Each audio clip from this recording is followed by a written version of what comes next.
बिहानै जुरुक्क उठ्यो, काममा हिँड्यो। प्लेनहरू देख्दा चाहिँ अब चाहिँ नेपाल जाने चाहिँ सपना भइदियो कि। Hello guys, welcome to my YouTube channel. तपाईँहरू सबैजना सन्चै हुनुहुन्छ होला, म पनि सन्चै छु। अनि आज चाहिँ एकदम चिसो छ, भर्खर कामबाट निस्केको।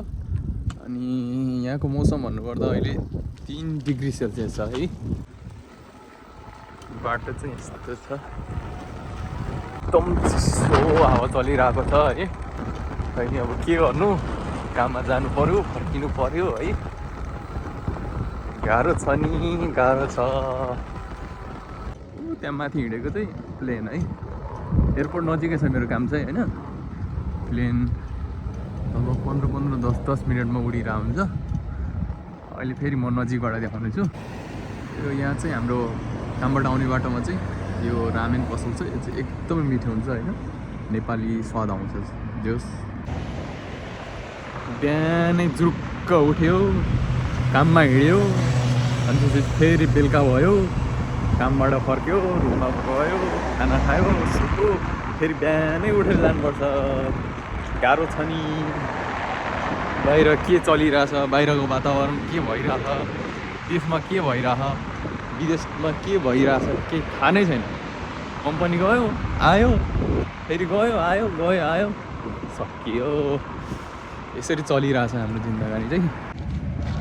एउटा हातले मोबाइल समातेको त मोबाइलै झर्ला जस्तो भइसक्यो। चिसोले यस्तो चिसो भइरहेको। काम रहेको एयरपोर्ट एरिया हो होइन। एयरपोर्ट यहाँभित्र चाहिँ एयरपोर्ट हो। यो चाहिँ बाहिर चलिरहेको छ होइन। यो बाटो हिँड्दा चाहिँ एउटा कुराको चाहिँ याद आउँछ। अब पहिले जापान आउनुभन्दा अगाडि जापान आउने एउटा ठुलो सपना थियो होइन। अब अहिले जहिले यहाँबाट प्लेनहरू हिँडिरहेको हुन्छ, त्यो प्लेनहरू देख्दा चाहिँ अब चाहिँ नेपाल जाने चाहिँ सपना भइदियो कि है। यो चाहिँ सत्य कुरा हो होइन। बाध्यताले होस् या हरेक कुराहरूले गर्दा यो एरियामा चाहिँ मान्छेहरू टन्नै हुन्छन् जहिले होइन। यो प्लेनको प्रत्यक्ष रूपमा फोटो खिच्न पाइन्छ भनेर यसरी नजिकैबाट हेर्नु है, नजिकबाट फोटो खिच्न पाइन्छ भनेर।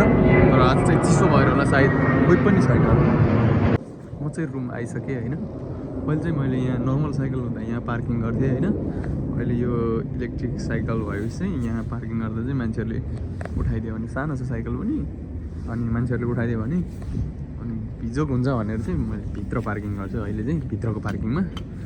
अनि यस्तो जुत्ता लगाउँदा भित्रबाट सक्स लगाउँदा नि कस्तो टिरिरहेको छ भने, कतिसम्म चिसो भइरहेको।